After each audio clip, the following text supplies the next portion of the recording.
Untamed is going to be untamed. It's going to be a little crazy. I want to talk to my people. I want to talk to my brothers and sisters.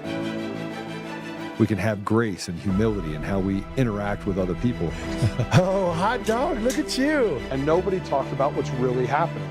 And let's have conversations about what truth is.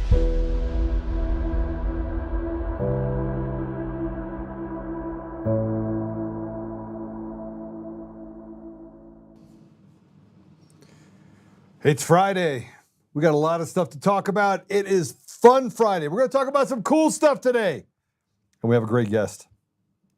Somebody said something to me yesterday. They said, Joe, that thing that you had with Derek, that was fire. So I've told Derek that he has to come on once a week. So let me know what you think about that. Sorry, I'm still trying to get into this document. Craziness. All right, what are we going to talk about today? First, we're going to dive into some of the stuff that's happening in the country. For those of you that don't know, President Trump put out a tweet. It's not in our rundown, but he didn't put out a tweet. He put out a True Social post that talked about the Christians being killed in Nigeria. And that of the 7,000 or 8,000 that are being killed, 3,000 or 4,000 are coming from Nigeria themselves. So I was with Father Mahana, who was on here a couple weeks ago, and that's why I'm late. So just give me a little bit of grace. But I'm going to go through some of the small stuff, and then we'll bring our guest on. He's actually waiting. Let me kind of walk through what we're going to talk about today. We're going to talk about mRNA vaccinations. Nathaniel Mead is a researcher. He's a public health research scientist, and he's a McCullough Foundation scholar. He has authored over 50 peer-reviewed scientific papers since the late 1990s. He's a contributor to multiple books. He's the editor for 2 peer-reviewed scientific journals and integrative medicine research consultant. Some of the notable work he's done has been on COVID-19 and the mRNA vaccines. And he's collaborated with Dr. Peter McCullough, who's been on here before, Stephanie Senoff, Jessica Rose, William Mackus, and others. We're going to ask him a lot of questions about COVID because 2 things are happening right now. One, I was over in the Middle East and Africa when you had the Ebola scare, and that was treated with remdesivir. Now, of the people that got remdesivir to treat it for Ebola, none have lived longer than 5 years. None. So we're heading up against that window of the 5-year mark of people that have gotten that remdesivir, and you're starting to see a large increase in deaths. And so is it tied to that? Is it tied to the vaccine?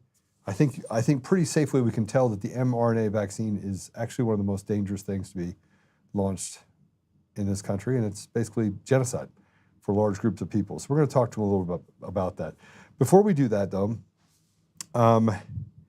Hakeem Jeffries gave his take on Trump's trip to Asia, and he said that Trump got punked by Xi of China.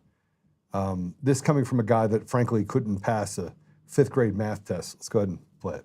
It appears to most reasonable observers that Donald Trump was punked on the world stage by the Chinese Communist Party. The notion that Donald Trump has created all of this trouble for the American people, which he has, the Trump tariffs are raising costs on everyday Americans by thousands of dollars per year. And earlier today, I also met with some small business owners and entrepreneurs who made clear to me in very real terms that the Trump tariffs are going to force many of them to shutter their businesses and abandon their dreams. Donald Trump created this massive inferno that's spreading all across the country and now wants to pretend as if he's a firefighter by putting out the damage that he has created. Hakeem Jeffries is one of the dumbest human beings you will ever come into contact with. I'm just going to tell you that if you were ever to sit in a room with him and if you were to put him next to Biden and ask congressional leaders on the Democrat side or the Republican side, who are some of the dumbest human beings known to man, Hakeem Jeffries would go to the very top of the list, privately. Nearly every one of them. You never see Hakeem Jeffries standing in a room with anyone other than really unintelligent people like AOC. Why? Because he's stupid. And by the way, he didn't meet with any small business owners. He didn't meet with entrepreneurs. It never happened. You could just tell by how he was talking. But Trump had to basically post about Jeffries and Schumer, and he got him back in a little bit of fun. Let's go and play it. He did the monster mash. The monster mash. It was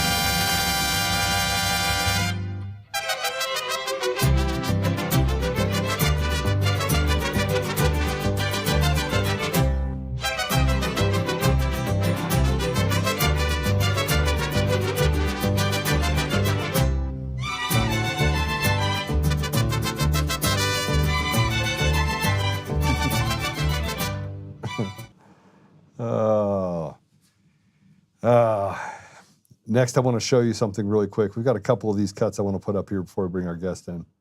And I've got some other questions that I just asked that I want to ask Nathaniel as well. But we've talked about freedom of speech, right? And everyone talks about freedom of speech, freedom of speech, freedom of speech. Not if Israel has something to say about it. And by the way, I'm not talking about the Jewish people. They're just as captive as they are in the United States. And by the way, I'm not a self-loathing person. So I'm not anti-Jewish, I'm not anti-Semitic. They can stick it up their ass. Here's what I'm going to tell you. Bibi does not represent the people over in Israel. 90% of the population over in Israel, if they could have a civil war, they would have it already. They don't agree with anything. That's why they had five times in 8 years, they had a collapse of the entire government in Israel. It's not made up. Go look it up. But we had a police officer show up to someone's house because of comments they made online criticizing Israel. Go ahead and play it. Try that again. We're here because of the comments you made online about the Jewish community. Are you So what? No, I'm saying, are you? I have a freedom of speech, dude. Yeah, no, we get that. We get that. We got to make sure that you're not. Do you have a warrant? No, that's why we're Okay, here. you see that sign? Yeah.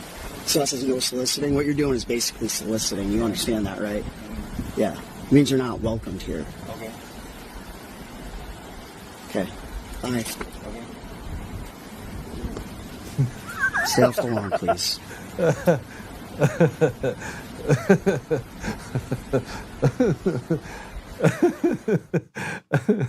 Look, I love me some law enforcement. But you show him and he's like, I'm here to talk to you about comments you made online. The guy's like, you got a warrant? No? Did you see that sign? Yeah. It says no soliciting. Get off my property. It's just great.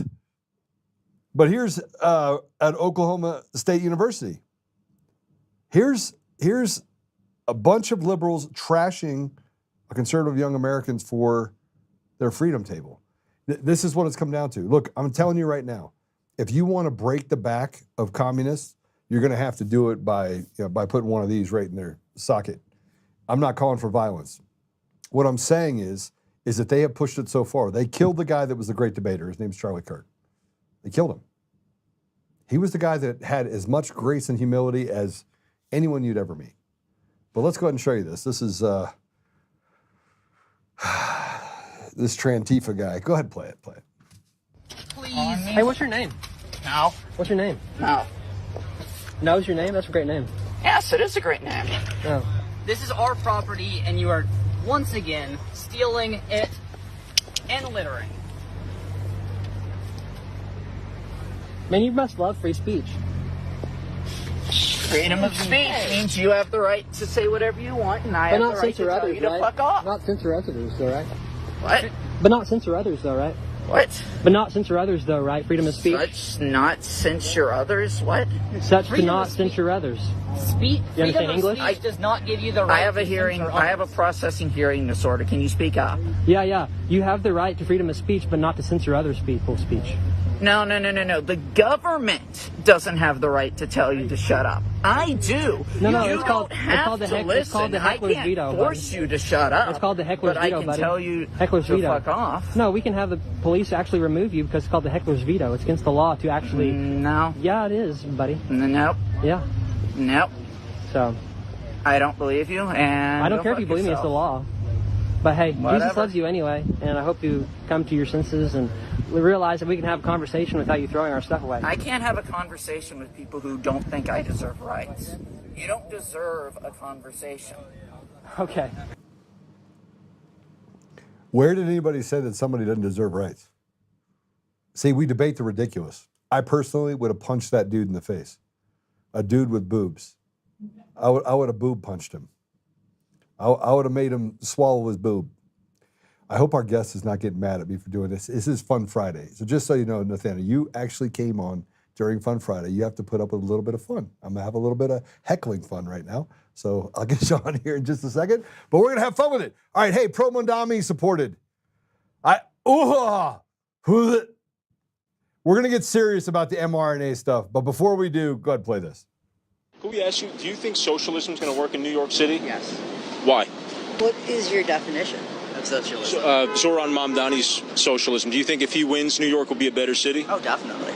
What do you think he's going to do that's going to make it better? Lower rents. He's going to fix rents. Do you think that might have a negative effect possibly? Or? Probably could, but my material conditions would be better. So I'm voting for what would help me. Where else has socialism worked that you want to emulate? Vietnam. You think New York City, if it was more like Vietnam, is it actually a communist country? I would say Vietnam, China. See, New York is a very dense city. Therefore, we have to look at Asia, who is doing better at density than we are here. So these roads are horrible. The trains, not that great here. All of those things are so much better in most Asian countries. Do you think one of his critiques against him is that rich people are going to leave New York if their taxes go up? Are you worried about that? No, I don't think so. You think they'll just stay here and keep getting taxed more? Or you think they'll leave to like Florida or Texas possibly? Florida's going to be underwater because of climate change, and Texas already has natural disasters, so no. I can't make sense of these retards. I can't. Give me free stuff. Just more free stuff. Please give me free stuff. Okay. I really don't want to go to number 6. But just to show you how the societal meltdown is happening and the fact that there's no consequences. Cops were called. Play it. Ooh, this lady in here stealing with her kids. Ooh, it's so obvious. Don't touch us, ma'am. Don't touch us. Don't touch us, ma'am. Don't touch me, my kids. We gotta go. Ma'am, don't touch us. Move, ma'am. Can't walk out here. Can't walk out here. You can have that with this. Come on, we gotta get back there. Yeah, probably. You gotta go home. You gonna get hurt today. My kids gotta go to school. I gotta do what I gotta do for my kids. I don't care if you better go on. Go put that in the car. Go ahead and go. The cops came and did nothing. She brandished a firearm. Brandished a firearm and said, I can just take whatever I want. This is what happens, by the way, when you take an opportunity and you create deserts inside of environments where you turn the black community into a bunch of animals. You took away education and you replaced it with social engineering. You know, everyone's a social justice warrior. Black people are being held down because white people in suburbia are doing it to them. Only that's just not true. And look, I grew up in the hood. I grew up poor, very poor, super poor. Couldn't pay attention. Got our food from the pantry. And decided we had to move out of that because the education was so bad. I'm telling you right now that when you have food deserts, opportunity deserts, and education deserts, this is what you get. And they're creating them at a higher rate and now moving them to suburbia. They're destroying the educational environment. So what do you expect them to do, right? What do you expect this mother to do? More importantly, there's no consequences for their behavior in the judiciary because it's rotted out to the core as well. All right, let's not waste any more time. We're going to talk about We debate the ridiculous all the time. And then today we're going to have a conversation about how the ridiculous is now killing people in our community, and we're not doing anything about it. So I'm not going to waste any more time with this. Nathaniel Mead, welcome to the show. Thank you. Nice to be here. mRNA vaccine, good for everybody, right? Everybody should just start injecting. First of all, I just want to applaud you for the comments you just made about the food desert, education desert, and what was the third one? Opportunity desert. Opportunity. I've never heard this before. I'm fascinated by it. I've been hearing about food deserts for a long time, so that's really interesting the way you put it. You know, I grew up in these poor communities. I grew up in an interracial family, and the things that are being done, United Airlines is not trying to recruit pilots out of the inner cities. You know, they're not trying to go. Law schools aren't coming in saying, "Hey, you guys want to be lawyers?" They're not doing it. Mm-hmm. They're settling them into the school to prison pipeline system by creating substandard education where they can't read at a higher than 8th grade level. They're purposely doing it to their own people. Yeah. Yeah, it's a serious issue. All right, so let's get to the mRNA vaccine. What was your opening question? Should we all go get them? I was thinking I was going to leave here and just go get a couple vaccines. No, we should run from them. They really, you know, this is and you open with using the word vaccine, and as you probably know, the mRNA products are genetic. They could be called genetic vaccines, but they're really they were rebranded, reclassified, and rebranded as vaccines in 2000. And even Webster's Dictionary made a modification to allow them to be considered as vaccines in that year. I'm curious to know who pushed Webster's to do that. Bill Gates. I'm sure it was the pharmaceutical industry. So no, we don't want to take these products extremely dangerous, and that's been my main focus for the past 4 years. Yeah. Okay, so you got ostracized from the medical community, I assume, or did they celebrate you?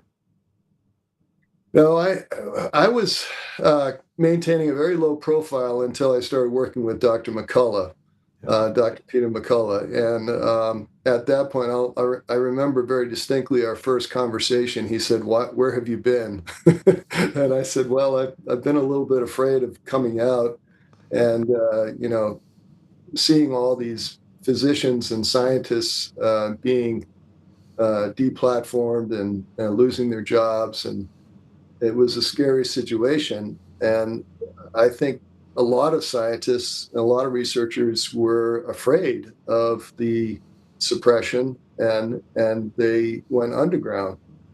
But at a certain point, in 2021, I was asked to appear on a show, online health show, to talk about the immune system and to talk about it from the standpoint of how to support it in a healthy way. And I was told, just as I was about to get on the show, you cannot mention the word vaccine or vaccination when you are on this show. If you do, we may get shut down. And this was in 2021, you know, probably just a few months after these products had been released onto the market.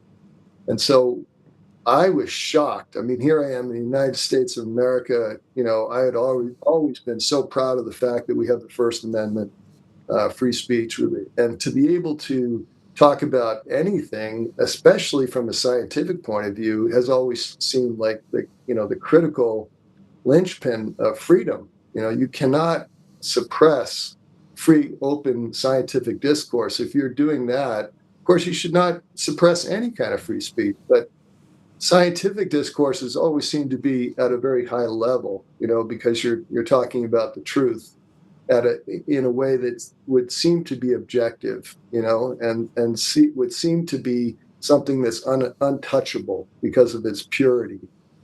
And so when I was told this, I got angry. I mean, I was going on to the show, and I thought, no, you can't do this. You keep me from using the word vaccine. And did they say, watch me? They're like, watch me. No, code word. Yeah, right. That would have been something. But, from that point on, I was on fire. I mean, I was totally on fire. I just started writing. I went and worked with Steve Kirsch. I was head of Steve Kirsch's scientific discussion group for almost 2 years. And during that time, started to generate papers. And then I hooked up with the McCullough Foundation from there. Was there a time in this that you started speaking out? We'll get to what mRNA is. But was there a time in this where you said, what am I doing? Like, I'm going to speak out. I don't even know what the ramifications are, but it doesn't sound good. Where you almost made the decision to say, juice is not worth the squeeze. I'm not going to do it. Well, if I had been in an academic position where I, knew that there was a high risk of losing my job, or if I had been in some other like high-profile public position, I think I would have been. But I was an independent research scientist, so I was in a unique position to be able to talk about these things without risking my reputation, which I was pretty much unknown at that time. And so, in fact, still to this day, even though I've spearheaded all these big papers, I'm not a high-profile person. So I don't feel. That's one of the reasons I like to bring in all these co-authors, because they all have high profiles. So they're the ones who usually get all the attention. And this is actually kind of rare that I get to speak openly. But it's kind of a, at this point, I think we're all in awe still of what happened. And early on, I was in disbelief. I did feel some reticence, some hesitation to come forward, because it was so unbelievable that the government would continually distort, and that Anthony Fauci would lie so openly on national public radio, on columns for the New York Times, commentaries, openly, brazenly lying to the public. And when I saw that, and I saw it right away, because I met Fauci back in 1986 in Paris, France. I was at an AIDS conference, and he gave a presentation there, and it was an atrocious, unbelievably strange presentation. And I knew right away that he was a strange person. But when I started to see him publicly telling things that we knew were false, and I'm talking about my public health colleagues and I, it got me angry, and I kept seeing more and more of this distortion, more and more of this dishonesty, and it made me, it lit a fire. And so I've been on fire ever since. Yeah. So let's now dig into the mRNA. We've seen some pretty drastic consequences of people taking these vaccines. People being paralyzed, short-term effects. We've seen turbo cancers. We've seen Parkinson's-like diseases that creep into people. Matter of fact, there's a friend of mine developed a Parkinson's-like disease that they said affects 1 in like 20 million. Yeah. And it usually happens to children. And to see a person that's in their 50s get this disease is nearly impossible. It just doesn't happen. Let's be frank about this. Do we even know, of the people that got this vaccine, what kind of consequences we're going to be looking at over the next 5 years? It's interesting, the neurological things that you mentioned. So there's different categories. There's neurological, which, you talked about Parkinson's and Alzheimer's. We have very clear data indicating that Alzheimer's is being accelerated by this. So neurological conditions tend to have a very slow developmental path, right? So a lot of people have early signs of some compromised brain function that could eventually translate into Alzheimer's or translate into Parkinson's or ALS.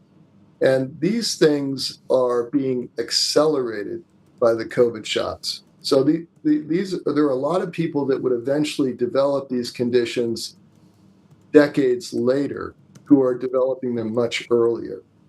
And so it's shortening the window of vulnerability for many people who are predisposed to developing those conditions. And in many cases, they might never have developed them before they died. So it's accelerating that whole pathogenesis.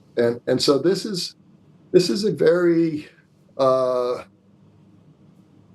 I would say, we don't know the numbers, but you can just kind of get a sense of what I'm talking about, that many people who, let's say you live to be 150 years old, okay? God forbid. If you did, I'd rather see Jesus sooner than that. So, sorry. So you would have a high risk of course, prostate cancer. All men on the planet would develop prostate cancer by age 140. Okay, that's known. And cancers are being accelerated by this. We know this. You mentioned the turbo cancers. There are at least 20 different mechanisms that show how these shots will promote those cancers. Cancer is actually my main specialty. So I've looked at those in great depth, and we're finishing a paper on that as well. The point is that if you did live to be that old, 150 years old, there are many, many conditions that you would develop in that time frame. But the COVID shots make it possible for this to happen much sooner. Instead of 150, you would be like 80 or 75 before all those conditions would develop in you. So, and people listening to this would be like, oh, that's crazy. How could that possibly be? Well, the COVID shots are, and you notice I'm not saying vaccines because we're basically getting away from that to some extent here. If we say vaccines every now and then, it's only because that's what people identify them as, and so it's a common usage. But the COVID shots will promote these conditions at a much earlier age, and make people who would otherwise not be vulnerable develop them. So the other ones, aside from neurological, are cardiovascular. So heart attacks, sudden cardiac failure. You've heard of the myocarditis problem, which is myocarditis is huge problem. Right. Inflammation of the heart. I wrote a very extensive paper that Dr. McCullough used as evidence at the U.S. Senate hearing on the corruption of science. And by the way, that hearing, which I attended, I was sitting right behind Dr. McCullough during the hearing. That hearing was not covered by any of the legacy media channels, legacy media networks. Not a single network mentioned this Senate hearing. And that's amazing because there were 4 hours of testimony given about the harmful effect of the shots, and not a single news network mentioned that. That's criminal. What about Dr. Corey? Remember, he testified in front of Congress about the almost miraculous effects of ivermectin in conjunction with hydroxychloroquine. And YouTube took it down as a terms of service violation, and it was in front of the Congress. Yeah. Now Corey's done fantastic work. The ivermectin story is a very interesting one because actually ivermectin is showing some promise in the treatment of cancer as well. But it's showing some surprising effects in many different conditions. Originally used with parasitic disease. What's surprising to me about ivermectin and hydroxychloroquine, which was another big one that got suppressed, back in 2020 is that so many people still on the left, mainly. And by the way, I voted Democrat most of my life, so I was kind of laughing listening to your earlier commentary because I too have come to see the left as being, I'm sorry, but ridiculous. Retarded in a lot of ways. Retarded. I brought the R word back. Got it. Let's go. Yeah, I mean, libtard is an appropriate term. So I was surprised to learn that so many of my friends back in Chapel Hill, Durham, Raleigh, where I used to live. I lived there for 30 years. It's kind of liberal central in North Carolina. So many of them still believe that ivermectin has no benefit at all, no potential to help people with COVID, and really no potential to help with anything. I mean, they're completely they've been brainwashed, and I think this programming of the population, it has been so masterfully accomplished because of, for example, not reporting on U.S. Senate hearings on the damaging effects of these shots, that it's kept people in the dark, and people are still in the dark, and the left is still deluded in believing that these things are not harmful. And by the way, one thing that I think is really harmful is the use of AI now to help people decide whether these things are harmful or not.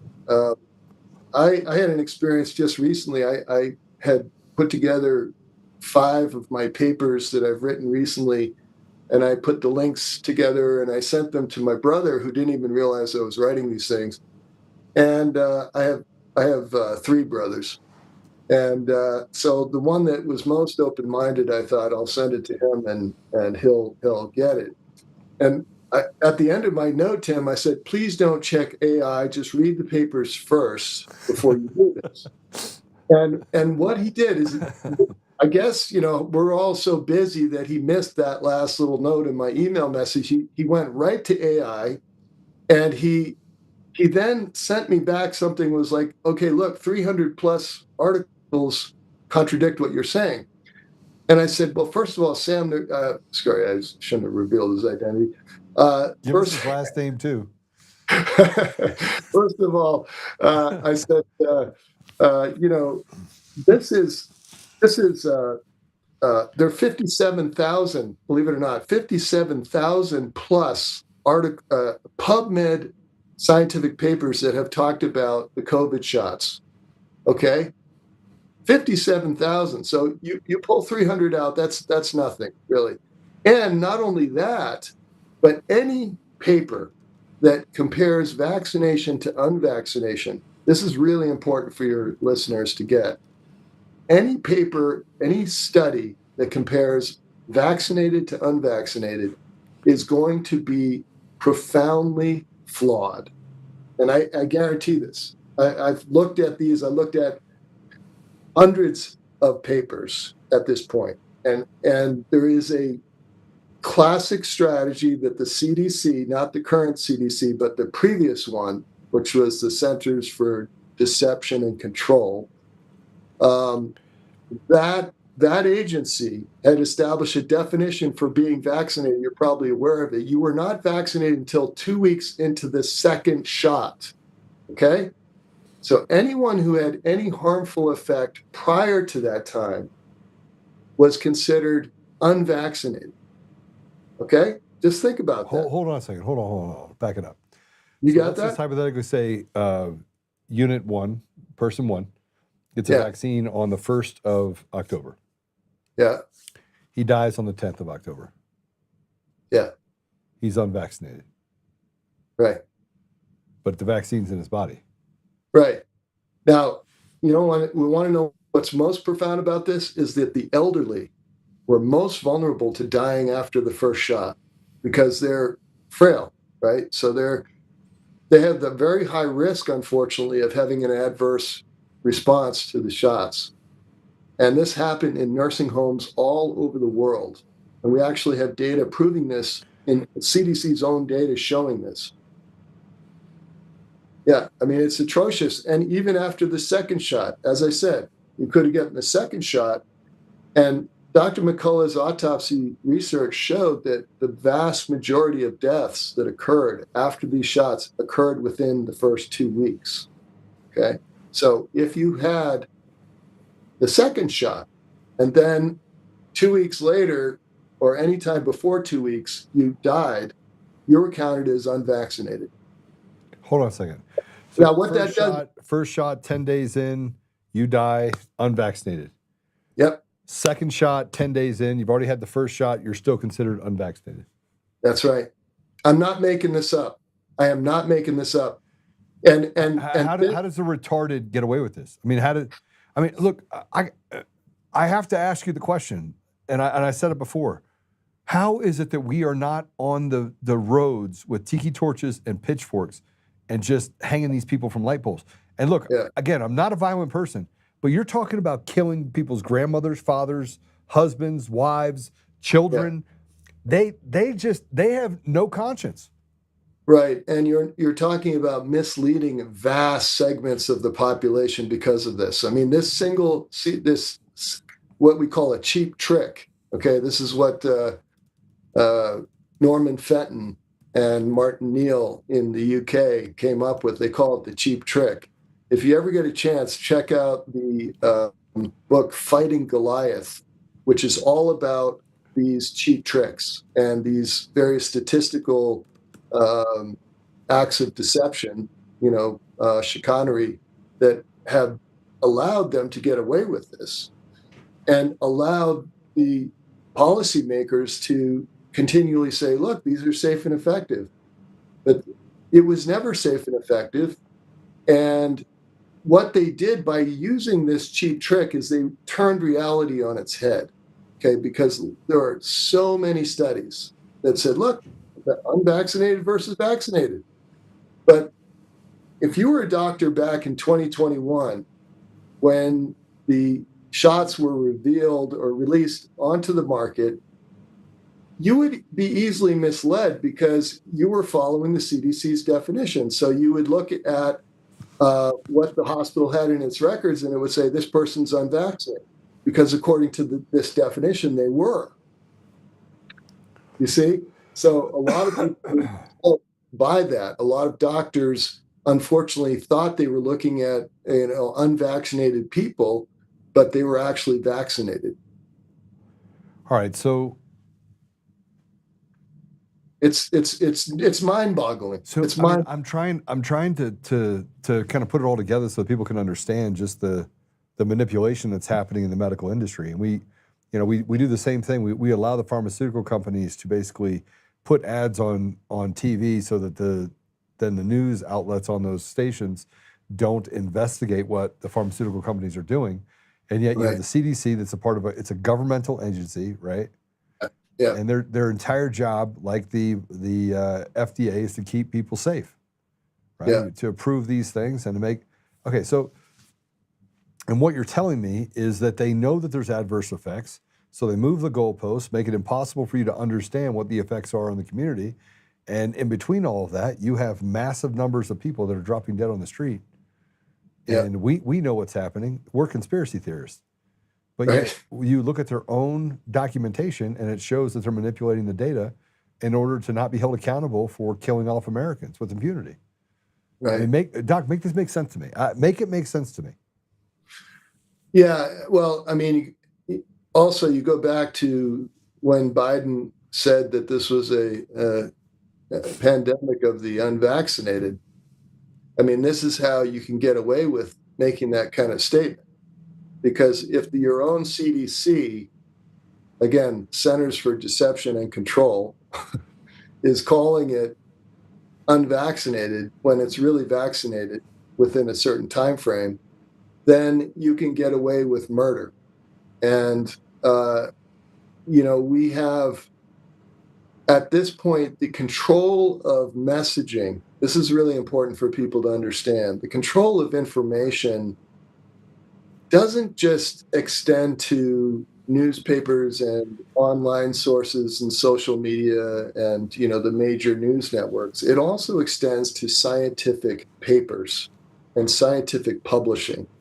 Many journals are actually captured by the pharmaceutical industry, and it's not an exaggeration. Actually, the majority, I would say all of the major journals are already captured. And what that means is the pharmaceutical industry is dictating their editorial policy, it's dictating their content, the choice of content, and it's telling these journals, look, you follow our direction here, or you're going to lose your funding source, because most of the papers, the scientific papers that are available, are what are called open access. That means they're free. Okay, so in the past, you had to pay a subscription, and the pharmaceutical industry did pay for a lot of advertising, but the journals could get by also with their subscriptions. These days, nobody's paying for a subscription. They're all getting it open access. And so the journals are beholden to the pharmaceutical industry for all of their funding. So we and others have been targeted, and you could use the word predatory retractions, where the paper gets published, and let's say it's a very controversial perspective, like, these shots are very dangerous, they're killing people. Pharmaceutical industry can go and pressure that journal to retract the paper, to take the paper off so that no one sees it.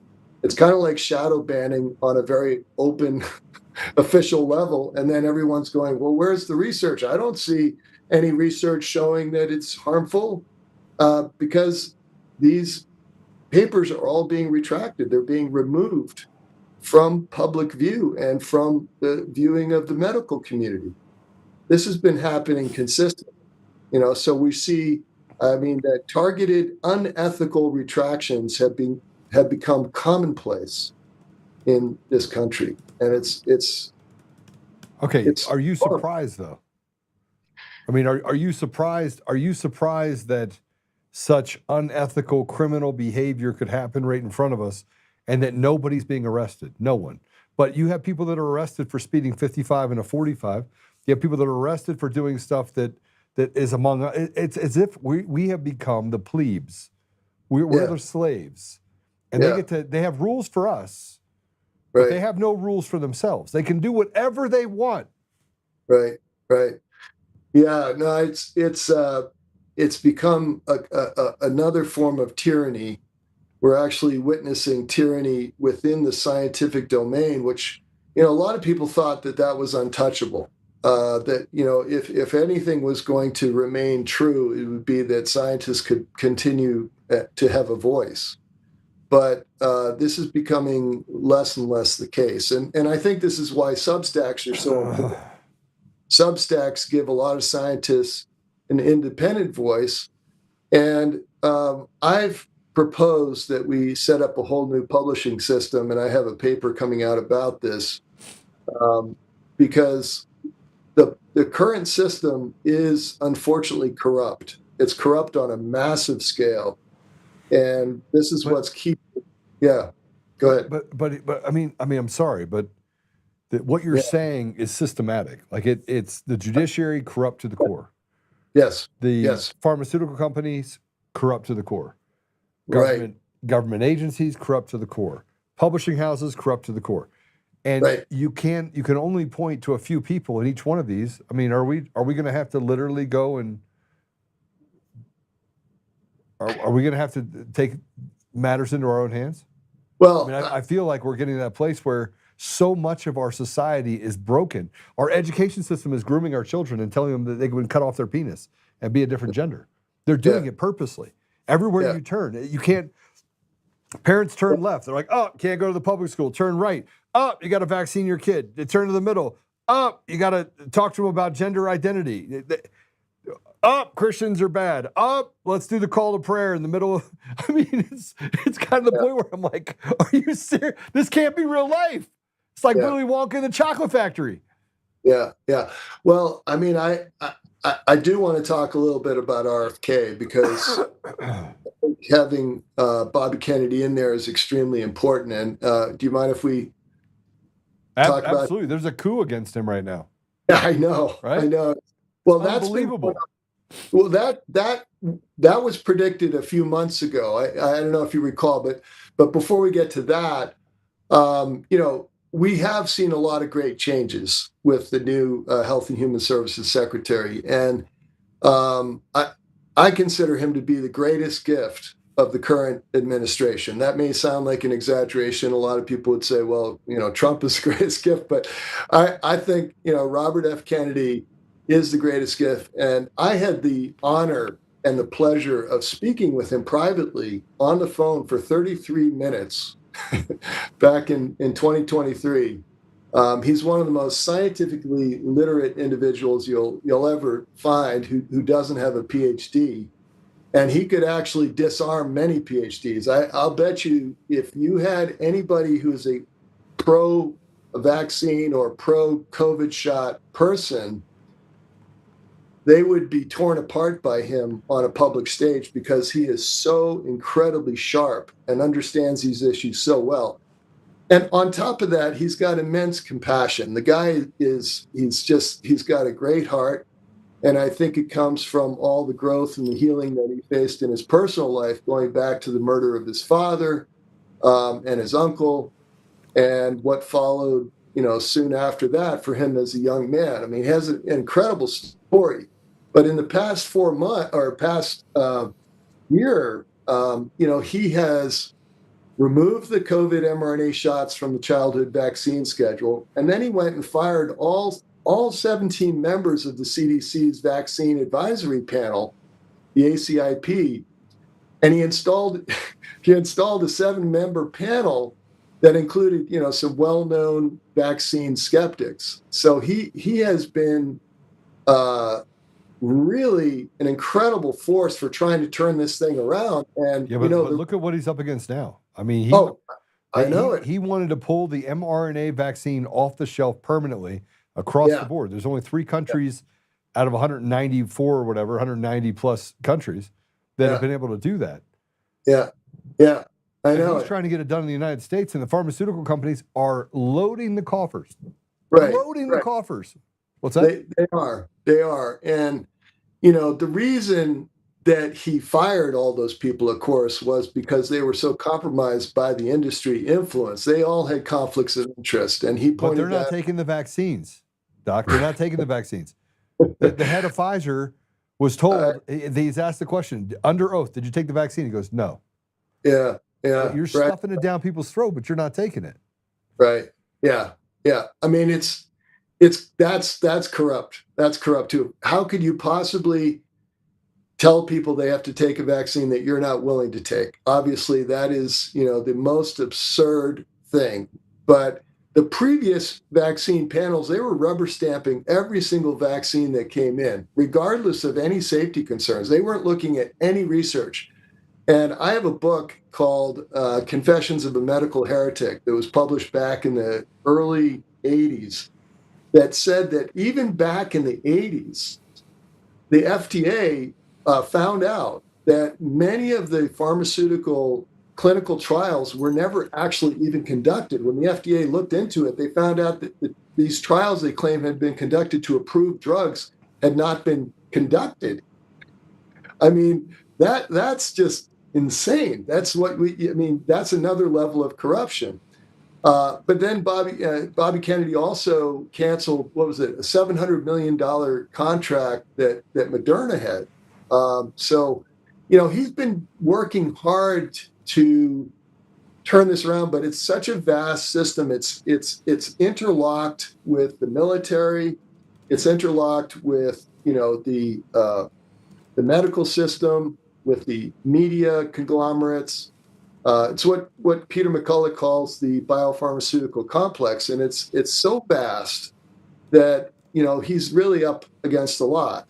And the Trump administration, I'm just very grateful that they're there because we would be in a nightmare situation right now if we didn't have the current administration. and Kennedy in there doing what he's doing. So at this point, I mean, I don't know if you want me to talk a little bit about the childhood vaccine schedule and why that's so important, but well, I mean, we could look at the ties back to autism, and again, these are all things that parents they truly are out there trying to make good decisions for their children. They don't want to deny them care that could prolong their life and keep them safe. But unfortunately, most parents are stuck with the idea that you have doctors saying you got to get these vaccines, and the doctors are being paid through the back door $400, $500, $800 per patient that they inject this into, right? And there's a doctor that I can't remember. He did his own private study in his practice, lost his license out of Utah. Did you hear about this doctor? I have not, but I think a lot of doctors have lost their jobs. I mean, especially in Canada. Canada is even worse than the United States. And, I celebrated when I heard that he had gotten the mRNA vaccines off the childhood vaccine schedule, due to the safety concerns. I celebrated because this could translate into some major benefits for the public, and it can help people start to go, wait a minute, there must be something wrong here, because vaccines have always been safe for children, right? So, right. No. Yeah. I mean, first of all, I mean, I mentioned myocarditis, which, is probably the most serious thing that has been shown in young people. And the shocking thing is it happened in healthy young people, and it is still happening in healthy young people. And especially the athletes are the ones who are actually falling down dead in the shower after they go running. Okay. So and people will say, well, wait a second. I know many young people who didn't get sick, who never had a myocarditis well, first of all, myocarditis is almost always subclinical, which means that there are no symptoms. Yeah, you never know it unless you went and got a... Exactly.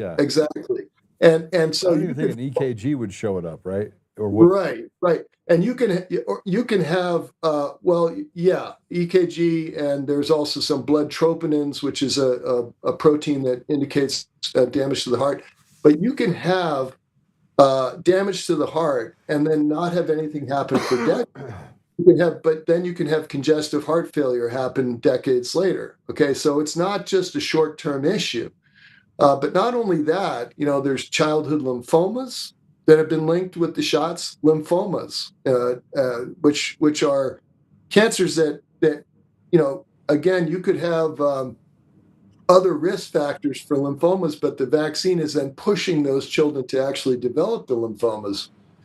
Neurological complications like seizures and strokes and Bell's palsy and Guillain-Barré syndrome. So all of these things, encephalitis, these are problems that perfectly healthy kids, would never have developed without these shots. A lot of times you'll hear people say, well, these kids were predisposed. No, they were not predisposed. They developed these things as a result of the shot. And so getting this off of the childhood vaccine schedule is, at the very minimum, a humane gesture for all children around the planet. And the fact that this has been happening to kids is the most criminal thing. I mean, it's criminal that it's happening to anybody in the population, but young people in particular who were perfectly healthy before the COVID shots did not deserve to have this in any way. They're unwitting victims because it wasn't their choice. It was pushed on them, And as you know, many college kids were pushed into this. They couldn't go to college without it. Many young people couldn't get jobs without it. So they were really coerced into doing something that they should never have done. And that's one reason that the childhood schedule is so important. All right. So how do we reset? And again, I'm going to talk about, let's say you're in a video game, right? You're just trying to find a way to get through the maze of things. Your the first line of defense is file a lawsuit. So you go file a lawsuit, you go in, you meet a judge. Judge is like, dismissed with prejudice because it's, you're a crazy conspiracy theorist. You back up, go back to the front, go back up again. They say, put another vaccine in your kid. Put another vaccine in your kid. It kills your child. You go back to the judiciary. They're like, yeah, you can't do anything about it. They go over here, you meet with the congressman. They're like, oh, yeah, we'll get on it. Pharmaceutical company drops $1 million in the coffer for them. They're like, yeah, I got amnesia. Back out, turn over, go to the executive branch, start talking. You see what I'm talking about? Yeah. There's no redress of grievances that you can have. You don't have it. Right. Definitely. There are some major legal implications of removing these products from the childhood vaccine schedule. Before I get into that aspect, there's something you said that, just triggered something in me. I'm thinking. That's the left part of you, by the way, that got triggered. That's good. I meant triggered in a good way. I'm just messing with you. But I know, I like it. That's funny. People need to be educated about non-vaccine preventive measures, that would help children, who have all kinds of predisposition to various health problems that would, if there is another infectious disease issue, like let's hope not, but if let's say that they create another pandemic, that's a little redundant, but these kids who have obesity and diabetes and other chronic diseases, they are more at risk of developing those infectious diseases. Okay, that's always been the case. So educational efforts around public health should be oriented toward helping kids be healthy. And that's one of the things that RFK Jr. has done really well, is emphasize the need for health promotion, disease prevention. And we've all been kind of brainwashed by the vaccine industry's propaganda about all kinds of conditions like smallpox and all kinds of things that they claimed, were helped by vaccines. And in reality, smallpox was cleared by public health measures like sanitation and better hygiene.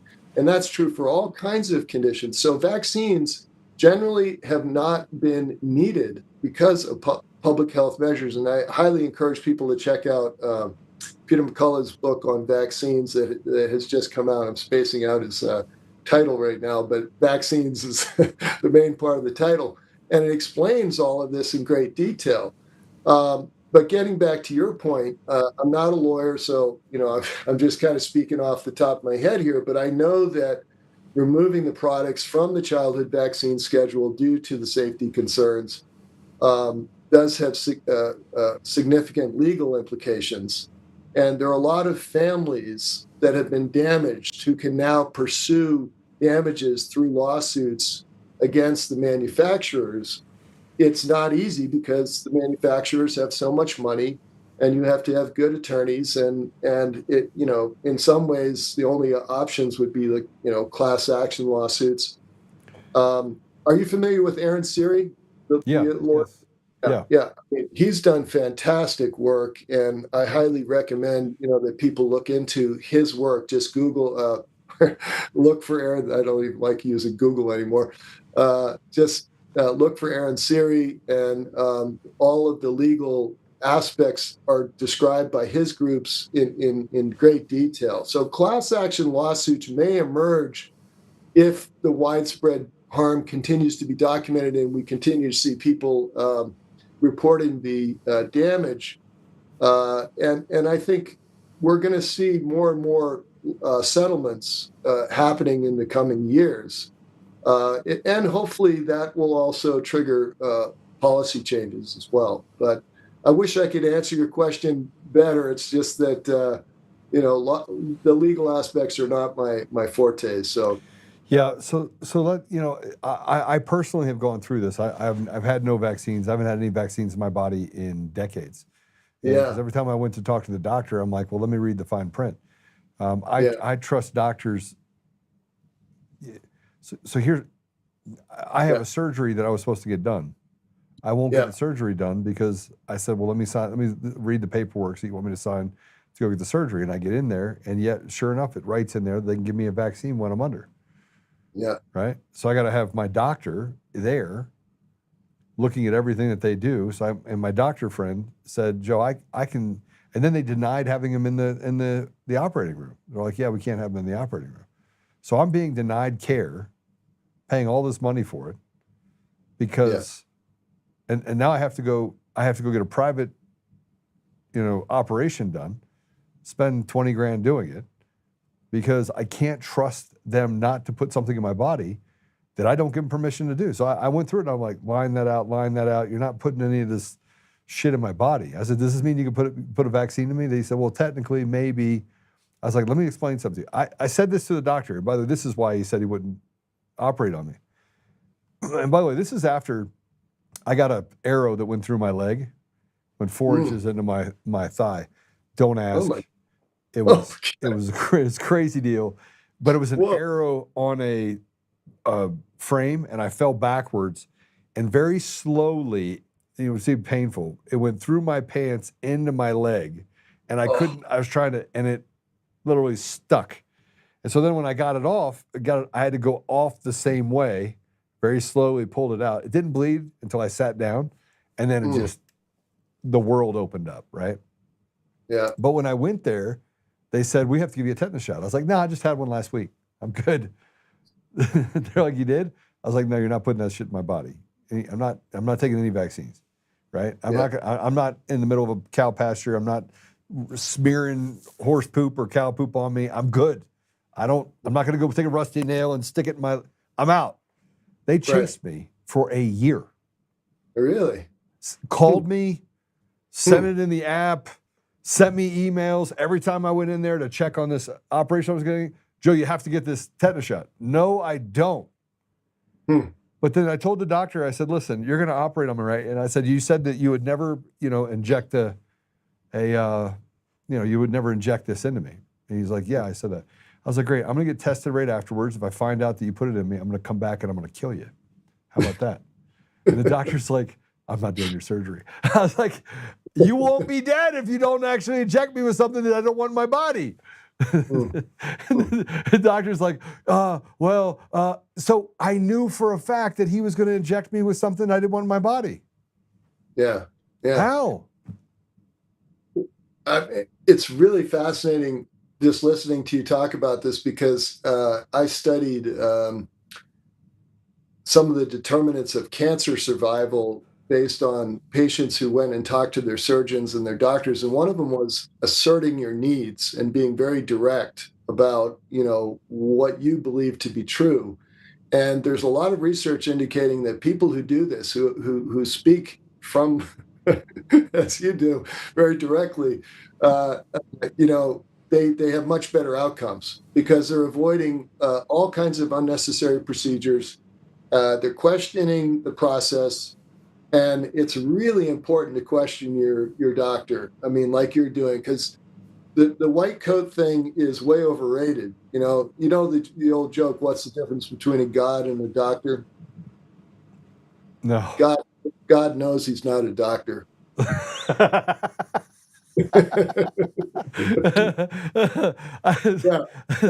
So, I play golf I have doctor friends. I have an abnormal number of dentist friends. Like, I don't even know what the deal is. Oh, that's weird. It is weird. I mean, I'm not kidding you. Like, some of my closest friends are all dentists. Yeah, so you can get cheap caps. I have good teeth. I don't have any. I got all my teeth. Okay. They're like, Joe, we have to fix your other teeth. I'm like, nah, I'm good. I used to play a lot of ice hockey, so I'm missing a bunch down below. But, yeah. Doesn't bother you, though, does it? Yeah, they like to play golf. I like to play golf, right? We like to go to sporting events and things like that. So it all works out, right? And I'm talking guys that I've been friends with for 25 years. And I don't know how I got on that. But I mean, but the doctor was scared. And look, I don't want to go back and kill anyone. But if you inject something in me that's going to kill me, then, look, I'm a biblical person. I love the Lord. And I will, I will forgive you after. Yeah. Well, you know the basic principle that Hippocrates taught, which was first do no harm. Yeah. And that's the Latin is primum non nocere, which is I shouldn't even know that. I know that. The fact that I know that is weird. But go ahead. Yeah. There's actually there's a paper by this guy Amrit Sorli from Slovenia who is talking about the excess mortality that's caused by the COVID shots, and this is something that we're looking at very closely. And the paper is called Primum non nocere. So he was looking at this issue of how is it possible. And I can tell you this is true. This is not, I'm not fabricating this in any way or sugarcoating it. But how is it possible that the most heavily vaccinated countries show excess mortality in 2020, 2023, 2024? Very clearly, there's no exceptions to this. All of the heavily vaccinated countries show this, who have good reporting systems of data. And yet the low vaccinated countries, the countries that have the very lowest vaccination rates, are showing no excess mortality at all. Okay? This is the truth. 2022, 2023, 2024, excess mortality only in the heavily vaccinated countries. Now, there's no other explanation. You can't say that it's related to people getting fat or watching TV or, there's no other explanation that applies, because this was a population-wide exposure that these countries had to deal with. And so there was harm done. There was serious harm done. And I hope that people will wake up. I hope that we will. I agree. We have to find a way to harness the spirit of revolution in people and, start to take action. I'm actually a descendant of Thomas Jefferson. So Declaration of Independence and all of these, people who are historically rebels, I have great respect for them. And I think we need to harness that spirit again. So, it's funny. I'm a descendant of bad stock. I grew up super poor, and my family, my grandfather was actually a really brave guy.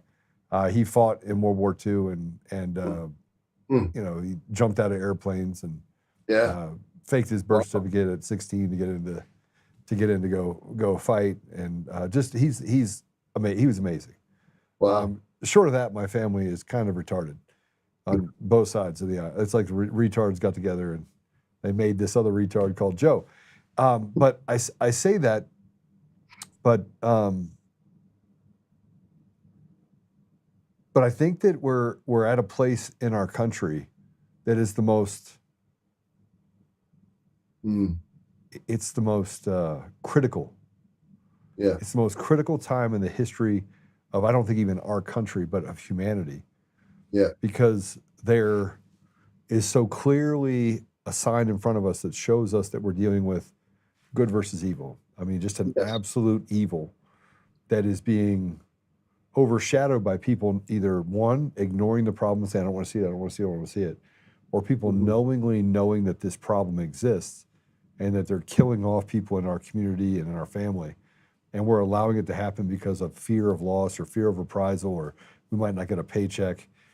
And the dangers of that specifically lead to indentured servitude. I mean, the only thing that it leads to is a global enslavement, and with very few people at the top.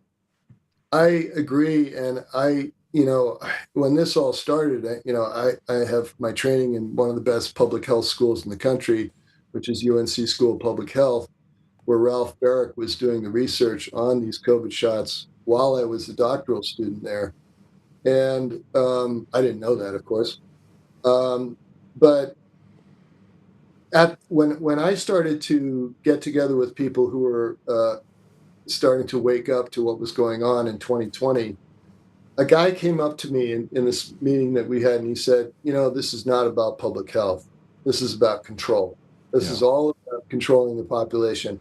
And at that time, I was, steeped in public health thinking. So I'm a public health scientist. I'm like, what are you talking about? This is about statistics, and this is about Fauci lying to us, and pushing the masking, which is a complete BS. And but now I realize that the masking was all designed to get us to conform, to get us to do blind obedience, to people to conform, because it had no scientific basis whatsoever. And the same thing with the physical distancing, which they called social distancing, which was BS as well. And then what that did is it set everybody up for saying, well, I can't wait to get back to normal. We got to do the shots so we can get back to normal. But the whole thing was a well-orchestrated process to get people to conform and to increase control. And that's, I have that, no doubt whatsoever that was the agenda, because the level of deception that went on from a scientific point of view is so mind-boggling. It's so mind-boggling. I still kind of cannot believe it, but it was all about control. It was all about centralized control so that we could get the digital passport. What do you think COVID stands for? I'm just curious. I know what it stands for. It's I've read this before.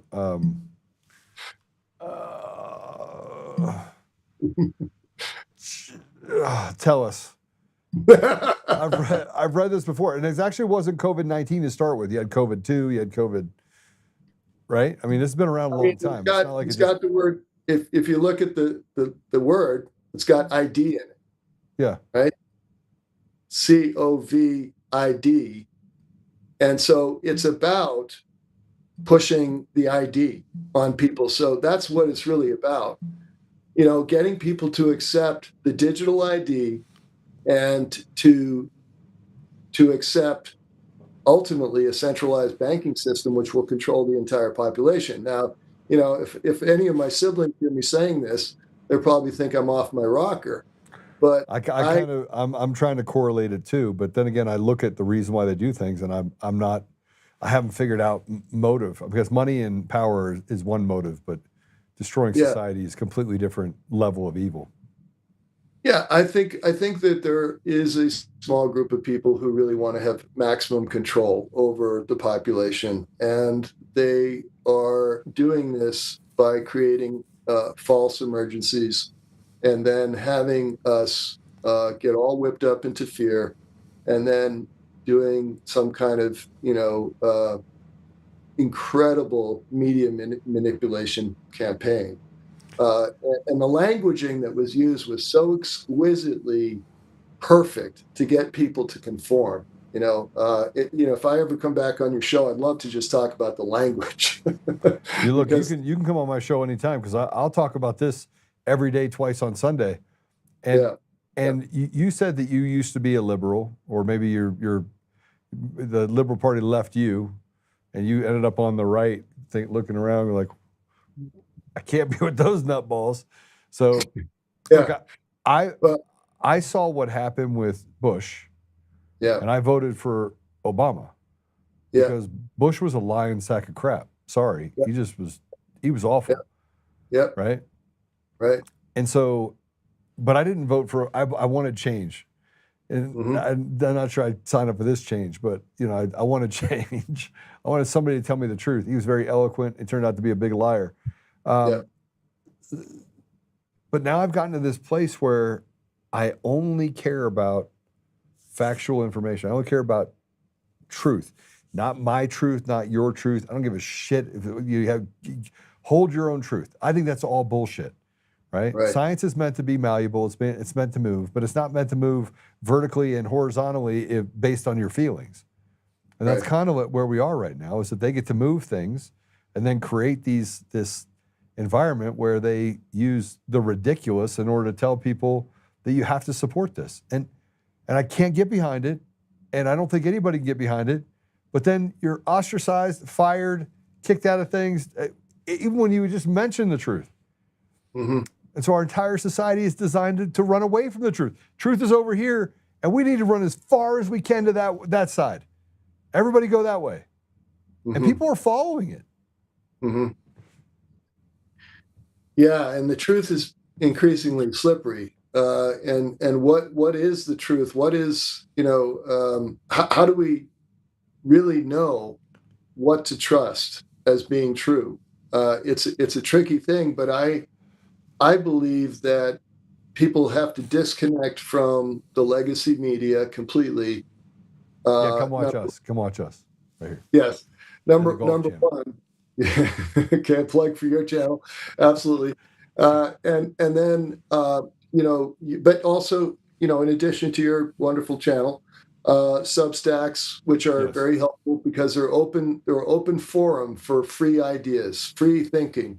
And then you can consider things on their own merits without the filters of the corporate media, getting in the way. And I think that's very important. I think also people have to trust their intuition more. We have to somehow tap into that.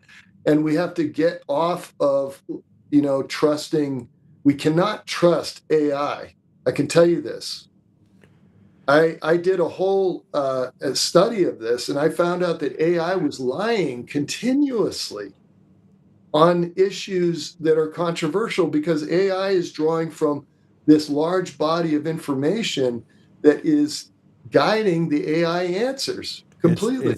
It's weighted towards ridiculous. It's weighted towards, even when you talk about like transgenderism and whether or not it's real, it got away from the scientific methodology behind how they came up with gender dysphoria and the fact that it was a mental illness. And now they're saying it's not a mental illness, and they're using publications that frankly don't have any weight in science at all. Yeah. I think the whole transgender and transhumanism agenda is these are huge challenges that we face right now because we have to get back to trusting the human mind and the human spirit.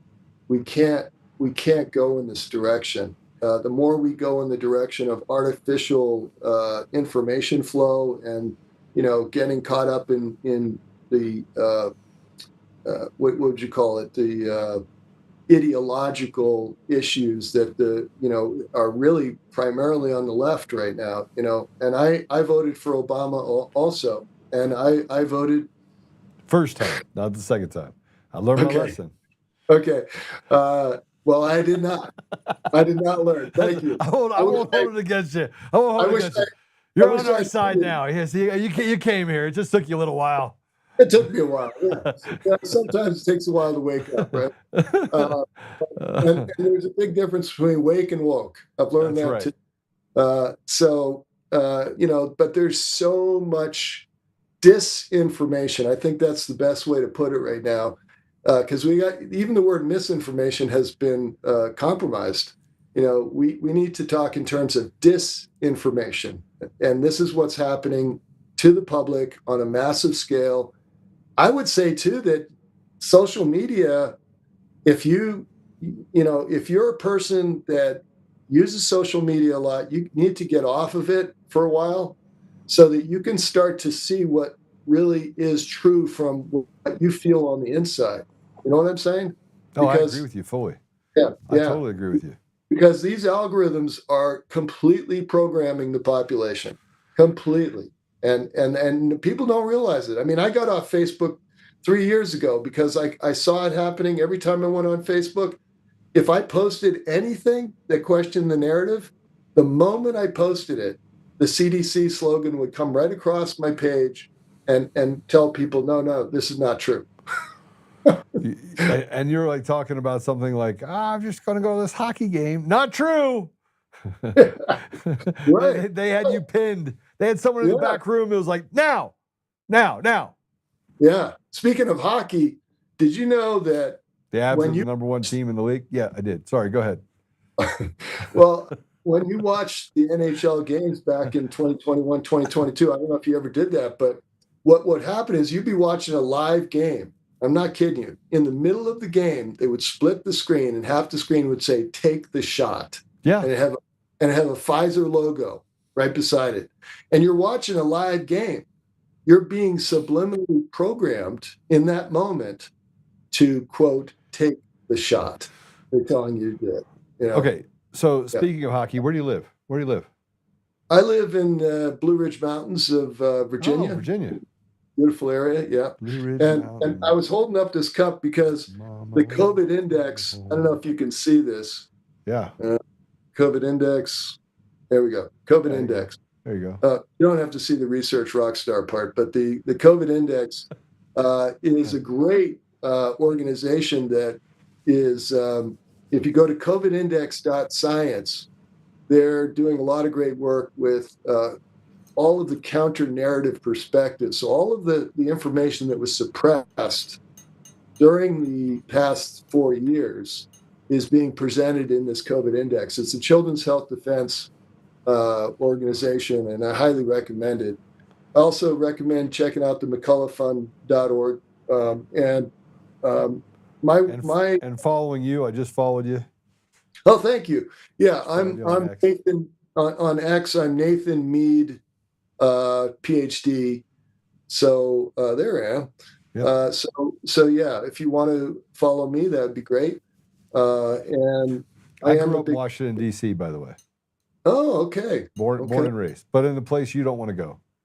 And then we moved out and moved to Virginia, to Northern Virginia, as I got a little older. And yeah, so it's a beautiful state. It's a beautiful state. I lived in.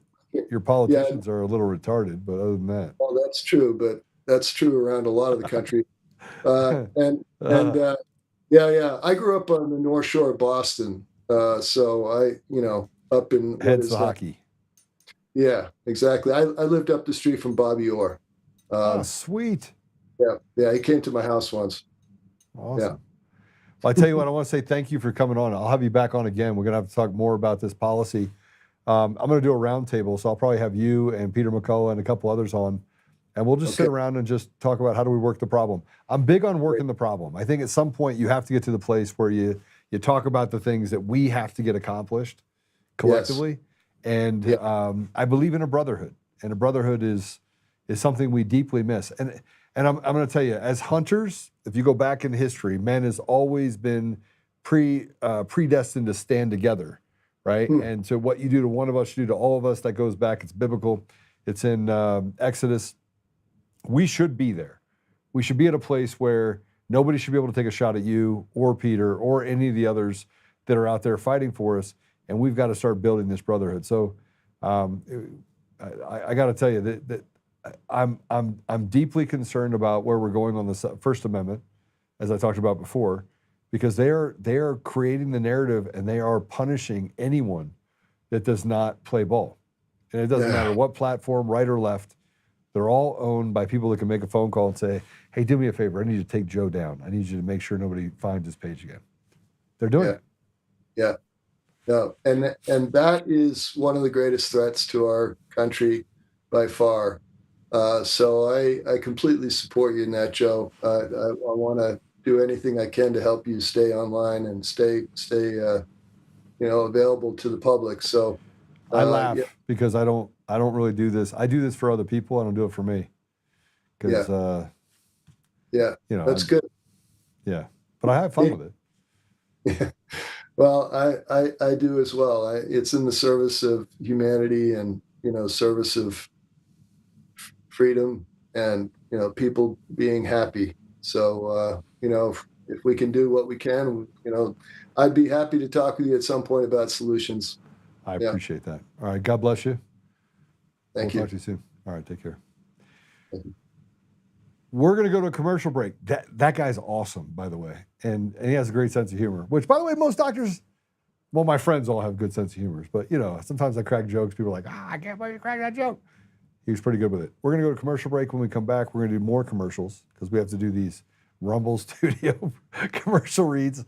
Oh, geez. You guys got it all set in there? 3 commercial reads? Why?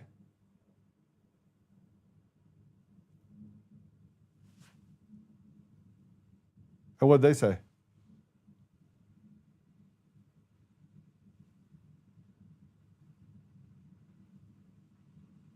Okay, got it. All right. Well, we're going to do a commercial break. When we come back, we're going to have a little bit of fun. We're going to have some happy Halloween fun. I'm not wearing an outfit, but Patrick's wearing one, so maybe we'll put him on so he can show everybody what outfit he has. I just am going to dress up as Joe.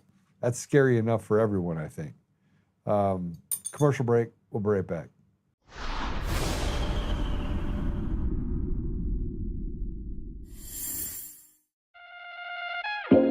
My first time here shooting at the shooting range. How's it going? It's also my first time, and I'm really excited. It's also my first time here, first time shooting guns. My day off of work, and they were like, hey, you want to shoot some guns? That was awesome. The revolver is crazy. I will definitely come again. Yeah, it was awesome. Really cool experience. 100% bringing my friends here another time. I like to come shoot because I get to spend time with my family.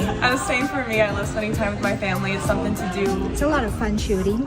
When I first moved back into town, the first place I came was DCF Guns, and I signed up for a membership right away. I got into shooting because of self-defense. I would encourage all women to be ready and to feel comfortable handling a handgun.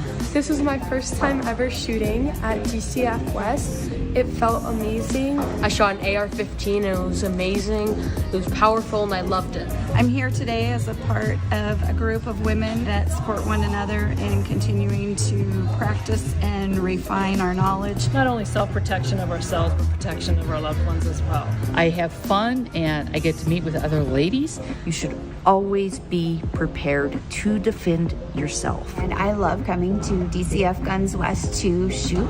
I come with my family. It's a nice, clean, friendly range. Here I feel safe. I feel like the people to my left and my right are also really cognizant of their range etiquette. That's why I come to DCF Guns West. Come join the DCF family today, where we keep the range hot and the deals hotter. Hey, this is just in from Fidelity. Gold could hit $4,000 an ounce as the Federal Reserve cuts rates to cushion the U.S. economy. The dollar drops and central bank keeps adding holdings. Gold has been on a record-breaking tear over the last few years, and it doesn't look to be slowing down in the years to come. Are your savings protected with precious metals like gold and silver? Are you waiting for gold and silver to shoot even higher in price? I want you to call my gold partner, Goldco, today and learn more about what precious metals can do for you. That's 844-960-GOLD or visit untamedgold.com. You'll get a free 2025 gold and silver kit, and you'll get info on the #1 precious metal offer in the game, where you can get up to 10% back in bonus silver just for getting started. But supplies are limited, so don't put it off. Call my gold partner, Goldco, at 844-960-GOLD or visit untamedgold.com. That's 844-960-4653 or visit untamedgold.com. Trick or treat? At DCF Guns, it's all treats this Halloween.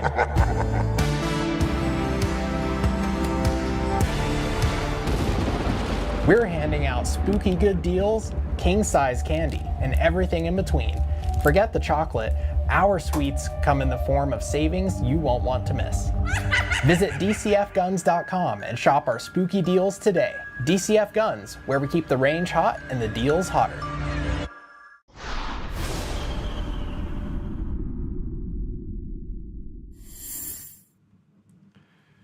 All right. Well, we've had a couple things, and I put something in the comments, and we're going to do a serious one first, okay? Guys, if you could pull up the post that I put up there, and I said I needed this person on there. It's the Lindsay F. Fifield. I'm going to read this to you. And here's why I'm going to read it to you. I want you to understand. Copy text. No, I don't want to copy the text. I want to copy this. I want you to understand that it's purposeful. What they're doing right now to our country, whether we're talking about the vaccine or we're talking about what they're doing here, it's all purposeful. You are a slave. You are treated differently. Don't speed in the road. Don't get out of line. Don't speak up. Don't talk about Israel. Don't do this. Take your vaccine. Sit up. Sit down. Shut up. We might let you get to a different level of society. Slave. As long as you pay us your money, slave. Let me read this to you. When I was a few weeks postpartum with my second child, I bundled us both up and waddled into the Fairfax County Circuit Court to testify against the man who had accosted my then toddler daughter and I in a public bathroom while I was heavily pregnant. When I arrived, I was brought into a room with other victims and found out he assaulted a woman in the same bathroom. I suddenly felt I had been lucky. The arresting officer who had also interviewed me weeks prior was clearly eager to do everything right to keep this guy off the street. He found additional witnesses, pulled surveillance footage, followed every step to the letter. It was physically painful and difficult for me to even be there, trying to discreetly feed and soothe my 2-week-old for 6 hours. For 6 hours is hard benches when we should be home, we'd both be home in bed. It was terrifying, discreetly breastfeeding in the same room as this monster. When I finally took the stand, the attorney for the Commonwealth asked me if the man who I was in the bathroom that day with was in the room. I paused, confused, because I knew what was going to happen next. The courtroom has been packed all day, but as case after case was handled, ours was the last one. Now it was just the judge, court reporter, bailiff, the defendant, his lawyer, the Commonwealth attorney, and I. The arresting officer wasn't in the room. The other victim and her husband had been given a new court date and sent home. I adjusted my baby again to my chest and looked at her as she repeated the question. Do you see the man you reported to police in the room today? Why was she doing this? What was she doing? I was sweating in my oversized cashmere nursing sweater, and I felt prickles down my back. Everyone was staring at me. I'm not a lawyer. She asked me a question, and she was on my side, so I should answer it, right? I adjusted my baby again to give myself a free hand, and I pointed to him. And just as I expected, his lawyer immediately pointed out there was nobody else present in the courtroom who it could be, and therefore we have violated his constitutional right to due process. The judge agreed. Hell, I agreed. But then I asked, why hadn't the Commonwealth given me a photo array to choose from? Why did she ask that? Too late, didn't matter that he was on surveillance footage, entering the bathroom before us and pushing past us as we fled. He was set free. As I walked out the courtroom, the arresting officer spotted me from down the hall and ran over to me. Is it back in this courtroom? Is it starting? No, I told him. It's already over. He had been sent to another courtroom by mistake. He didn't even get a chance to testify. He looked horrified. The Commonwealth attorney and victim advocate that morning assured us they were going to fight for us. They were sorry it had happened to us. They were so grateful that I had come to testify in my condition. Instead, they seemingly intentionally let this monster walk free. It's been 2 years. Yesterday, he was released on bail for yet another crime, one of the least 13 he's committed since that day in court, including sexual abuse of a child under 15. His arrest record from just the last 5 years spans 4 pages on the Virginia court website. Look at how many women and children he victimized since that day. Look how many times his victims have gone to court just as I did, only to see him set free again and again and again. This is not happening by accident. This is deliberate. And I want you to go to the one just below that if you could. Here's that monster, by the way, that needs to be put down like a dog. Now, you would say, Joe, this is in New York City with Letitia James. Is it in Fulton County where people die of being eaten by bed bugs that were arrested for public intoxication? No, it's in Fairfax County, Virginia, one of the wealthiest counties in the entire country. If you click on it, you can see some of the times that he's been arrested. Let me read these off to you. 8/26/2025, failure to appear. 8/26/2025, failure to appear. 10/31/2024, indecent exposure. Here's another one for indecent exposure. Here's another one for trespassing after forbidden, indecent liberties with a child, simulated masturbation, trespass after forbidden, disorderly conduct, petty larceny, violation of probation, drunk in public, peep dwelling through peepholes. Are you getting this? Not done yet.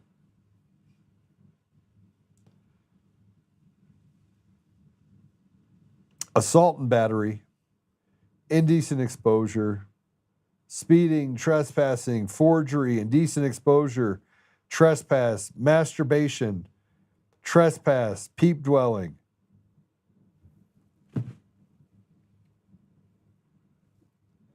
What in the world is happening? You gonna try and tell me that we need to get rid of police? Maybe we could have another Black Lives Matter deal where they sit up and say Black lives don't matter. This dude's life does not matter to me. I'd just as soon throw him off a bridge as say hello to him. You hurt a child under the age of 15. And guess what? He's still out on the street. He did that and he's back on the street. And the Commonwealth attorney, the attorney that's supposed to be working for you in the DA's office, just like Eric Holt, who found election fraud, they get to pick and choose winners and losers. Our entire community, our entire country is run like a criminal cartel. It's a bunch of thugs. It's a bunch of pieces of shit who get on social media and sit there and tell you and I and everybody else, we just need to have rights for people and have compassion. What about the compassion for this woman who was assaulted in a bathroom? What about the multiple people that were assaulted in just the last 2 years? Filled 2 pages. Do you feel safe? Oh, and at the same time they did this, they took away your right to defend yourself. I'm surprised out of all the things that he's done, nobody's put a bullet in the guy's head. Violence is never the answer. Sorry, I got a cold. But what is the answer? When the last line of defense is supposed to be the judiciary is so rotten to the core that they have to do everything they can to protect his rights while violating the rights of everyone in their community. We're going to have this woman on. I'm going to find her and have her on. Well, let's have a little bit of, this is why, by the way, they that these things like Rumble do everything they can to stop us from. It doesn't matter what station I'm on. It's all suppression, and it's fine. I got a video I want to play for you though. It's a Halloween-themed video. Let's go ahead and play it.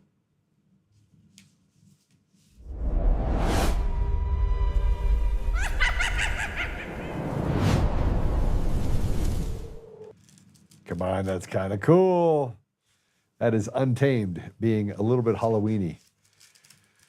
Elizabeth Warren as Pocahontas. That looks like her. What do you think? And we have Jenna Griswold for Halloween.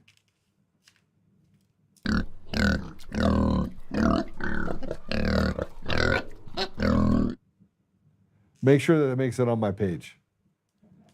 And then you have Comrade Mamdani, the next mayor of New York City. And how about Ryan Clark? Oh, look at him. That's Kyle Clark, not Ryan Clark, but that's fine. Kyle Clark's a kind of a clown. And lastly, here is, no, it's not lastly, this is Polis. He is parading around as the devil. Well, these are what people are going to dress up as. I want to keep it a little bit fun. Let's have fun with the remodel at the White House. This is Cracker Barrel.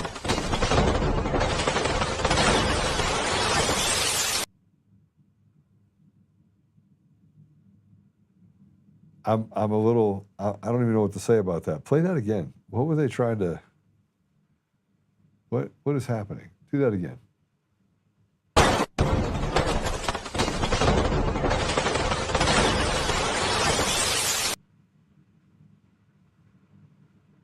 Did Cracker Barrel put that up? Is that a real thing?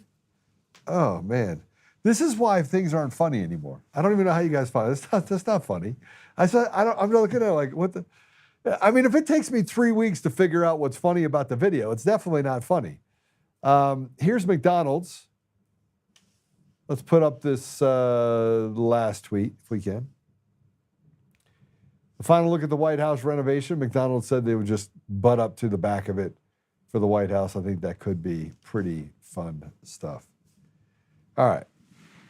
So I'm happy to report that Dave is still in the hospital. Thank you for all the prayers that you gave for him. I want to address a few things. One, am I going to do 5 days a week, podcast 5 days a week from this point on? Somebody asked me that question. I don't know. It's really tough when you get canceled as much as I do. Let me tell you what happened last night, if I can. I think this is important.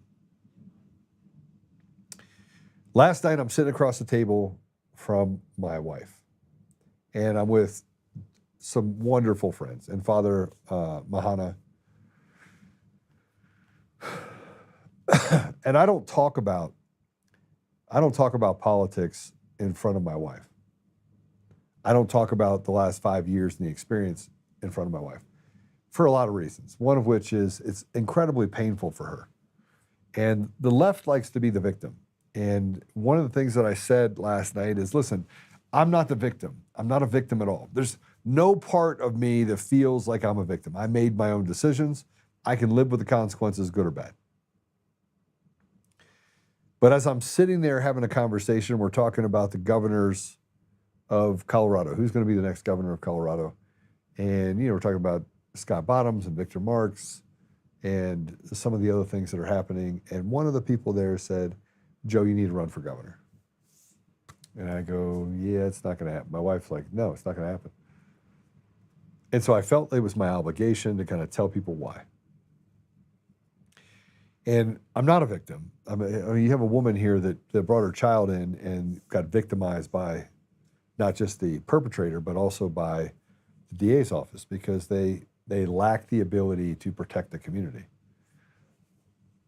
And as I go back 5 years in time, I started recounting all the things that happened to me and my wife and the attacks that she faced and the fact that she had to get out of her own company and all these things.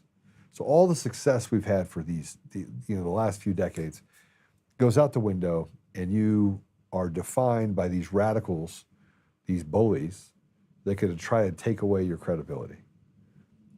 And it hit me. I've been doing podcasts for 5 years, 6 years.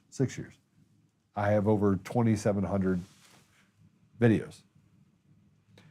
I have, I think, if I'm not mistaken, had almost 400 million people watch my videos, or 400 million videos watched. I don't know how you do the math of it, but the audio, video, and everything else. And I enjoy it. I enjoy being here with you. I enjoy having these conversations.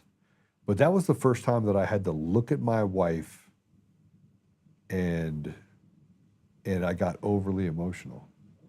I got overly emotional because I could then recount. It's like when you have that near-death experience. You're recounting all the things that you went through over that 5 years, and I'm looking at my wife well up and get really, really emotional and start crying.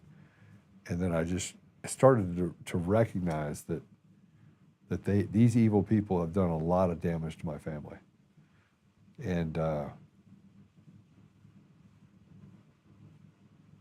And so I don't know. I want to answer that question because the email just came through, this morning. I don't know what I'm going to do. I would like to have a media outlet for people like Laura Logan, people like Russell Brand, people like Tucker Carlson, that, by the way, everyone's kind of standing on their own. And that's why they get picked off. That's why Candace Owens gets picked off, and building something that allows for you to have unity, have that is probably something we need. But the last 5 years has been difficult. I wouldn't say hard, but I'd say difficult. And the difficulty is I had to take a stand on Ukraine, and I lost my friend. My friend Max bailed. He had been a business partner, and he had been a friend for 8 years. And I have relationships that I've had in the tech business for, the better part of 8 or 9 years. When my company, I think, was almost 10 years old when this all happened, and I lost those relationships. I've had people arrested in my home. I had people come to my house with guns. I've had, Apollo was my right hand for nearly that 5 years. I've seen personal interests, and I've seen people just try and steal my products and the things that I built. And I saw what they did to Tina Peters, and there's just a lot. I've seen like the most ridiculous, rotted things that I think I've ever could experience in the last 5 years. Now, I've seen a lot. I've seen people get shot for drug deals. I've seen people die. I've seen lots of bad stuff, both in the United States and globally. I've been in a seat at the table in a lot of different things. Nothing prepared me for the last 5 years. And I came out the other side thinking to myself, well, I have a plan. And last night I got into that plan. I was like, here's what you want to do if you want to restore and win Colorado. You have to win the bottom 45, the zeros and ones. And I believe that as I sit here and talk to you, that's really what I have pursued. I have pursued the people in our community that are the most vulnerable, and they should be the most protected. And it's kind of like when the doc says, hey, I've never heard anybody talk about, food deserts, opportunity deserts, and education deserts. I've never seen people talk about those things that way. And I see things from a different lens. But that's why I'm dangerous, and that's why I'm fighting an uphill battle. I'm fighting an uphill battle on Rumble because he does everything he can to stop me from being successful. I fight an uphill battle on X. I've been canceled 3 times. Facebook, I've been censored. I have 80,000 people that follow me on Facebook, and that's a constant disaster. And frankly, I'm asking myself, why am I doing this? So I do it for you. I do it because God wakes me up every day and says, hey, you need to do it. Am I going to do it forever? I don't know. Am I ever going to run for office? Probably not. But I do want to tell you this. We're going to win. And we're going to win in the next couple of years. And we're going to get back to normal. We're going to be building cool stuff. But the ethos of our country is absolutely broken. The work ethic of our children, broken. The mental capacity of people and how they act, broken. Right? Everyone believes that they're really brave because they're on a computer. You get face to face with them, and all of a sudden they turn into the biggest pansies known to man, crying and sniveling and saying, please don't hurt me. That's the life that we're living right now. And I truly believe that we're in the final stages. I think President Trump's going to have to make some difficult decisions. He's going to have to lock up 50,000 people. He's going to have to make he's going to have to do something about the Democrats. They're out of control. They are in. This is an active coup against the American people. And it's not just, look, the Democrats feel the same way. The independents feel the same way. And they're being lied to every day by, Comrade Jeffries, the terrorist Antifa dude. But we're going to come out the other end of it. So just to answer you, Cindy, I don't know. I'm going to continue to do it until I decide I don't want to do it anymore. And in the meantime, I'm going to build up a media environment, and I'm going to put other people in this chair and have people like Derek on and Dr. Nathaniel on, and we're going to just have a good time. So I'm going to pray us out. The fax box we put up on, you can go to the website, please check it out. That's untamednation.com. You can text Untamed to 89517. We'll send you a thing when we go live.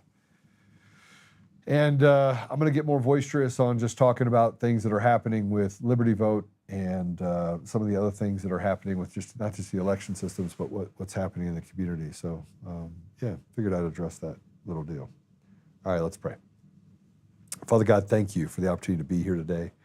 Thank you for just the amazing spirit that has been able to withstand this evil offensive against our communities, against our country, and against the world. We recognize, Father, that there is this innate evil that is trying to disrupt and eat everything that is good about humanity. And Father, we are grateful that at this time and in this space, you have leaned in on us, and this is the time that we're here to help restore you to our community, but also the communities around the world. We recognize, Father, that you don't want to basically live by the sword, but we also know that we must be courageous. We must stand up. We must speak the truth. We must act in that truth. And Father, we know that the reason why we got here is because we ignored all the things that, all the signs that this was happening, and we allowed ridiculous to have a voice. We allowed evil to thrive. So Father, forgive us, and please guide us. Guide us to the ability to do the work that you would like us to do, the things that need to be done in order to right the wrongs or to turn the corner in a positive direction that can give life to our children, our grandchildren, and future generations. Help us, Father, to be patient with each other and not hold on to petty differences. Father, I ask you to give us the spirit of 10,000 lions.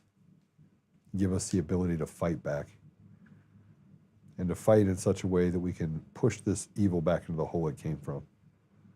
I also ask, Father, that you heal Dave Bear. He is an amazing man, and if you were to say that it's time for him to come home, I would just ask you to give us more time with him, give his children more time with him, give his wife more time with him. I ask you these things, Father, and I would be wrong not to mention the gratitude that I have this platform, that I have the ability to stand up and have these conversations with people. And I thank you, Father. In Jesus' name, amen. Okay. Comments.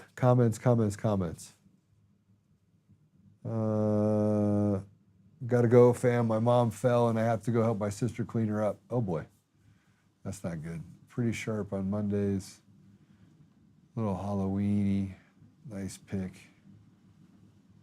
When they trans one of your grandchildren, you will freak out. Democrats. Wish you all till Monday. Have a great weekend. Happy Halloween. Have a great weekend. All right. Guys, I will see you later. Have a safe Halloween. Make sure that you are very careful. You heard these radical leftists out there that said if they see anything that's like a Trump costume or anything else, they're going to lace it with fentanyl. I'm going to tell you, I'm in a weird place where I'm really good, but I recognize that this is the calm before the storm. I'm smelling the dirt, and you have to be diligent. Keep your head on a swivel, and recognize that these radicals. What did they say? Monday? Did they say Monday, guys? Monday they're going to take to the streets, or is it Tuesday or Wednesday or something? Monday. Do you want us to do this video or not? Do we want to do? Are we in to do it? These commercials and. All right. Well, I will see you guys later. Have a great weekend.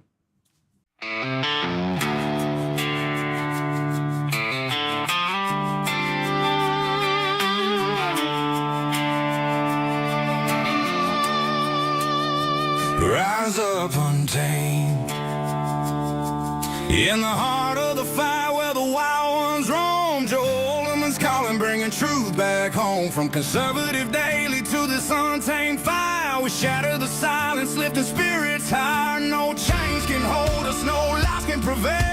Authentic and fearless on this rugged trail. Patriots gather under stars and stripes. Untamed nation, igniting the night. Untamed nation, let the truth roll out in this land of the free. Standing proud from sea to shining sea, we won't back down. Catch the fire, wear the crown. Untamed nation, it's our battle song, motivating hearts where the brave belong. Yeah, untamed and wild, forever strong. Play it again.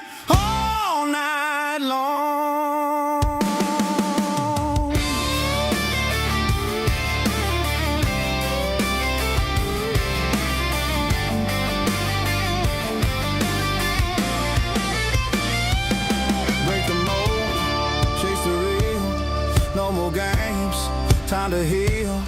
Joe's voice leads the untamed crew.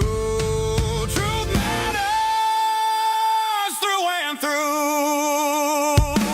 Untamed nation, let the truth roll out in this land of the free. Standing proud from sea to shining sea, we won't back down. Catch the fire, wear the crown. Tame nation, it's our battle song, motivating hearts where the brave